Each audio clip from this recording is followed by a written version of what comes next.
Viral, guru naik pesawat yang diterbangkan mantan muridnya. Dulu siswa jahil, kini jadi pilot.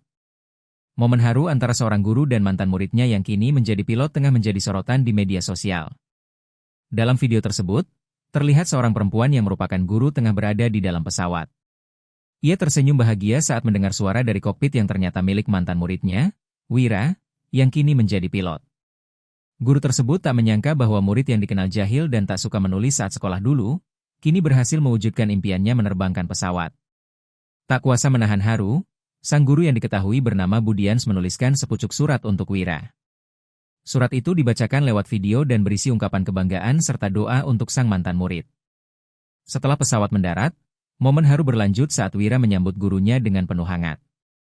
Keduanya terlihat saling mengenali dan menunjukkan kedekatan emosional yang masih terjaga meski waktu telah berlalu.